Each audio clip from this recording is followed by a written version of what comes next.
Tonight on the Appalachian Wireless Sports Overtime. North Laurel's won the last 3 games, and we need to win the next one. That's what I know. I mean, you would always want the other team to lose.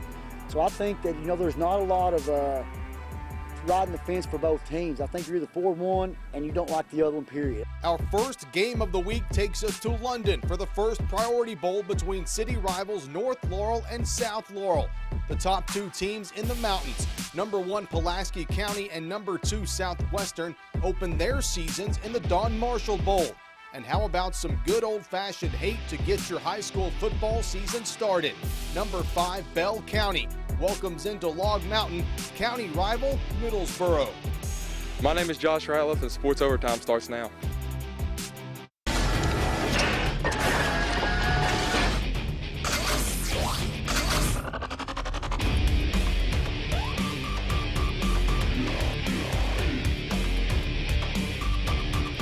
Good evening and welcome into a new look Appalachian Wireless Sports Overtime, joined by Jamie McCracken. I am Josh McKinney. A lot of highlights to get to tonight. Yeah, that's right. Some good old mountain rivalries in Prestonsburg and Pineville, not to mention an old district rivalry right here in Perry County. But we begin with a crosstown rivalry just west on Highway 80 in London, the first Priority Bowl at the Jungle at North Laurel. It's our Appalachian Wireless game of the week. Number 8 North Laurel versus the South Laurel Cardinals. That cannon you see there went off a lot tonight, mainly because of this guy, Steven Nelson. Check him out in slow motion on the Deskins Motors replay cam as he gets his first touchdown of the night and the season.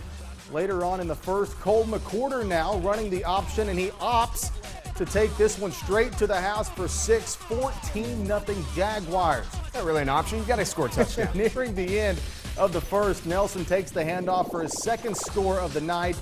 Nearing the mercy roll in London territory in the second, Mr. Nelson takes the handoff again. Looks like he may go down, but of course not. He ran through arm tackles all night, ended up with 4 touchdowns. We go to the Highlands Black and Blue Clinic scoreboard. You will see that North Laurel makes it 4 in a row over South. The final score, 56-0. You open the season up with a 56-0 win over your bitter rival. What does this win mean for your program tonight? Well, it was definitely a bitter rival. Just coming out and playing good. We made a lot of dumb penalties, but just coming out and playing good football tonight and getting a win for the home crowd. Great crowd tonight, great atmosphere. And South, they're doing a lot of good stuff over there. I mean, we just caught them at a bad time, I guess, and we just jumped on them, and the momentum stayed with us. And I'm just glad our kids nobody got hurt tonight, and so everybody had a great time tonight. Hey, there's Butch. Butch Joplin, new head coach at Phelps. The Hornets taking on the Allen Central Rebels. Josh McKinney territory. Class of 06. Yeah, first play of the season for Phelps on offense. Dalton Prater. Big gain. Outside, picks up a first down, but the drive would stall. AC's turn on offense now. 2nd and 11, and Bailey Hurley says, "Come here, boy." Jordan Patton going nowhere. Down for a loss. 3 plays later, though, Dylan Cottle rolls out, pump fakes. Now, it's early in the season, so he pump fakes me, too. But here he comes, right down the sideline. Yay! There's your first score for Allen Central. They're up 8-0 after the 2-point conversion. Still first quarter. Phelps back to punt. Rico Dominguez picks it up, and here he goes. Oh, but the problem is a holding call brings it all the way back. Touchdown doesn't count. That's okay, because later, guess what? You're going to try me once, I'm going to try you again. Here comes Dominguez. Get off me. Thanks for the block, man. Now I'm going to cut up field. Get off me again, please. Look at Rico go. Rico! Okay, he doesn't score a touchdown, but he gets down inside the 10-yard line. And then, of course, first play of the possession, Stephen Howard. I'll finish the job for you, man. Good blocking up front. Let's go to the Highlands Black and Blue Clinic scoreboard. Yeah, Allen Central, they demolish Phelps in week 0, 56-0. Pineville visiting former district rival Hazard for a week 0 matchup. Bulldogs up 14-0 in the second. Pineville running the reverse to Will Adams, but he is tracked down in the backfield by a host of Hazard defenders for a loss on the play. Later in the drive, facing a 4th and short, Tuck Woolen tucks it on the blast, gets it just far enough to keep the drive alive. U-Pike top play contender. 16 seconds left in the half. Pineville facing a 4th and goal from the 7. Woolen scrambles, finds Hudson Mason wide open in the end zone for the score. That made it 14-7 Bulldogs, and Hazard goes on to win it 35-14 over the Mountain Lions. Still to come, a couple of rivalries, as we mentioned, one between two powers in the Big Sandy. And the other down in the Cumberland Valley, where the number 5 Bell County Bobcats welcome in the Middlesboro Yellow Jackets.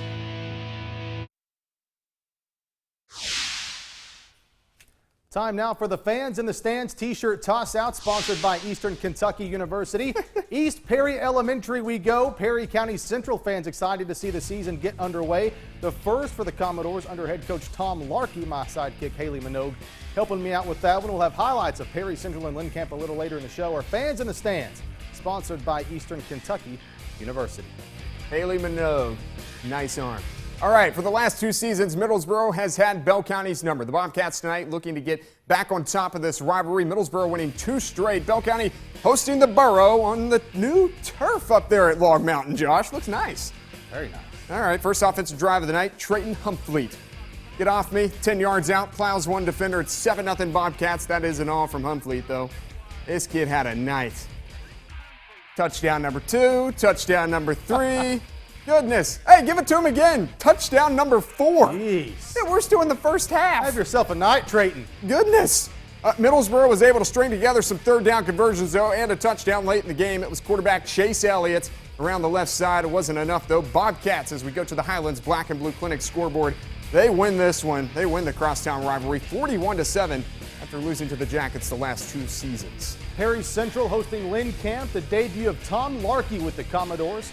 After forcing a turnover on down, Seth Napier runs it in from 5 yards out to put the Doors on the board, leading 7-0 over the Wildcats. Second drive for the Doors, same result. Napier again, this time from 10 yards out, 14-0 Perry County Central.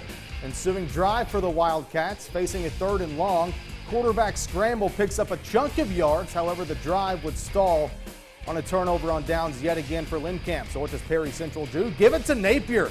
Punches it in from 2 yards out, his 3rd score of the quarter, and Perry County Central gets the season-opening win over Lynn Camp, 40-0, win number 293 for Tom Larkey.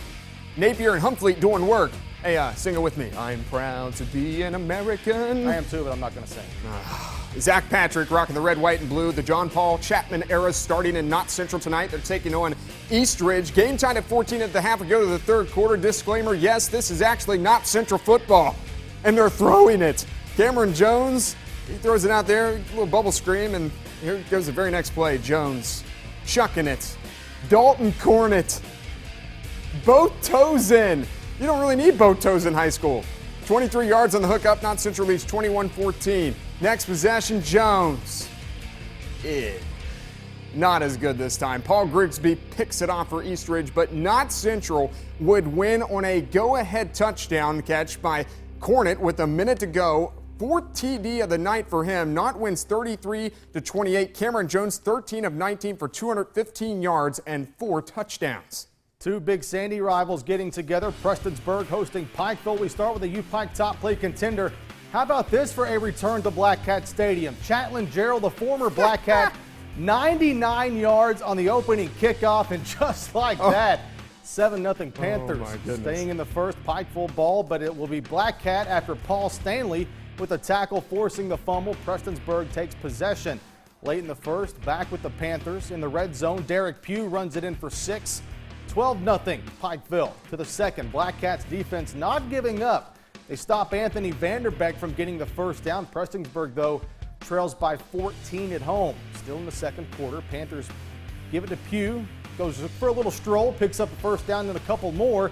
Pugh goes for 310 yards and 4 touchdowns as Pikeville wins easily 43-6. We stay on the Highlands Black and Blue Clinic scoreboard. Letcher Central 46-21 over Pike Central. Jalen Williams 464 yards, 6 touchdowns. Fleming County over Estill County 36-34 up in Irvine. Lawrence County, the big home win over Boyd County 42-22. Leslie County 44-0 at home over in Hyden over the Magoffin County Hornets. Coming up on the Appalachian Wireless Sports Overtime, we head west to Somerset for the Don Marshall Bowl. Got to stand in the right spot. Number 7, Corbin. Also, they hook up with Whitley County down in Williamsburg. This is Lucas Starpin. Southwestern football. I want to shout out the Brew Crew, and you are watching Sports Overtime. Growing up, it's always been football and playing at Bell County, and it's just a really great tradition, and we have a really great fan base. It's always been like everyone always talks about playing at Bell County and stuff. It's everything, man. You know, we take a lot of pride in what we do, you know, and where we're from, especially. So, you know, if we can take it as far as we, you know, take it as far as we can go. I feel really prideful wearing the South Florida jersey and trying to bring this whole team back. What we're building here is just jacket pride. It's not something that can be taught. It's just a family thing. You know, I don't know much about Knott County Central's football program, its past history, and not really concerned about it. All we're concerned about is what we do from here on out. It means a whole lot. I mean, everybody, you know, growing up in Pineville wants to be a Pineville high school football player. I think everybody on the team kind of knows what it means to be one, which is like hard work and dedication and sacrifice. Regardless of ups and downs, being part of Whitley County is a big thing, especially around here. Football is a big part of our culture, I guess. So it means a lot to me. I want the county of Jackson County shut down on Friday nights to come watch football, and I look forward to that because it's going to happen. One of the bigger rivalries in the coverage area on the hardwood is certainly Corbin and Whitley County. While the dislike is not as strong on the gridiron, Whitley County is hoping to improve enough so that it can level the playing field just a little bit with the Red Hounds. An inner-city county matchup in Whitley County, the Colonels taking on the Corbin Red Hounds. Look at that shot. Opening drive for Corbin, capping off a 12-play, 7-minute drive. Tucker Jewell takes it in from 10 yards out. 7-0 Red Hound. There's always a Jewell playing Corbin football. After picking off a Whitley County pass, Corbin would score quickly. This time it's a Cameron Sizemore 3-yard plunge, making it 14-0 Hounds. Third Corbin possession. Sizemore calls his own number. Again, he rumbles 18 yards to the end zone. Nice little uniforms, too. 21-0 Corbin. I just want to get in that helicopter. 9 seconds remaining in the half. The Colonels showing life. Luke Woods. It's Jacob Paul on the quick slam to put Whitley County on the board. 21-7 Corbin at half. We go to the Highlands Black and Blue Clinic scoreboard. Corbin gets the Week 0 win, 35-14 over Whitley County. The defending 5A state champion Pulaski County Maroons take the field in the Don Marshall Bowl, taking on the Jeffersonville Red Devils out of Indiana. That is Jeff High, home of Greg Cash, Lauren Cash's dad. Quick 3 and out for the Maroons. Red Devils capitalize. Cameron Bryant gives it off, and their running back does the rest. Yes. Down the sideline, puts up Jeff High, a quick 7-0 over the state champs. The Maroons respond. Didn't take long for the dynamic duo of Riley Hall and Jake, not from State Farm, Jake Johnson. That's a 34-yard hookup. We're tied at 7. PC driving again. Hall fakes the handoff, keeps it himself, showing off the wheels now. Oh, this kid's real good.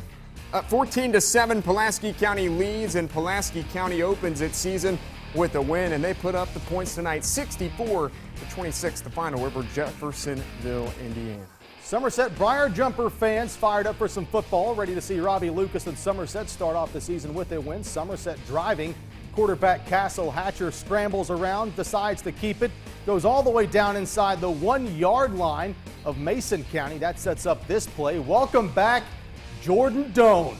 1-yard TD puts the set on the board, 7-0 lead on the Royals. U-Pike top play contender Doan not done. On the Briar Jumper 7, he goes 93 yards for the Somerset touchdown.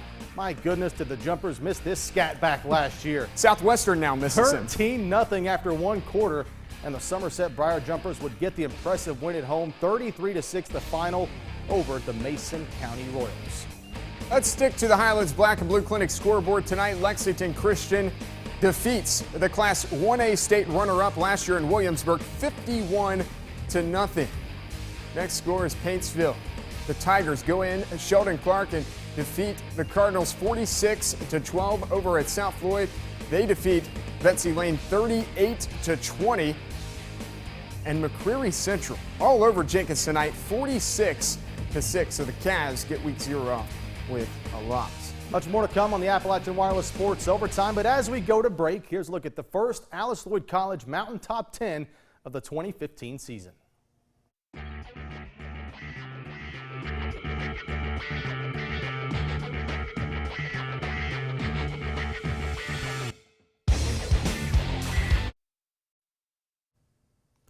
It is now time for our McDonald's Student Athlete of the Week. Allison Blanton was a senior at Harlan County High School where she had a 3.6 grade point average.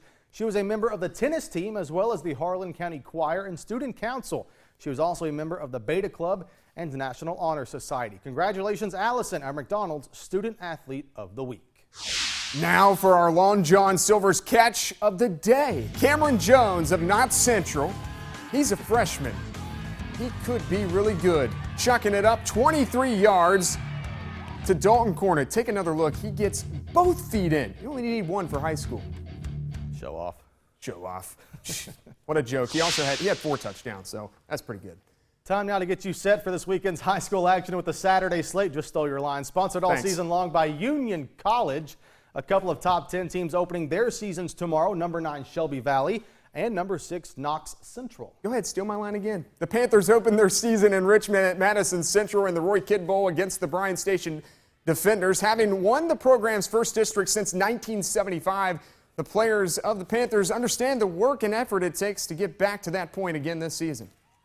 We finally, like you said, got over that hump, so our kids know that they can do it. Now the next step is just to keep going. We want to go off and win a district, we want to win a regional title, and ultimate goal is to win a state championship. But our kids, we got seniors now that actually won a district championship, so they know what it takes to get there. District's going to be tough again this year. As for the Wildcats, they are stepping out of class for their season opener as they travel to Frankfort tomorrow for their game with the Franklin County Eagles.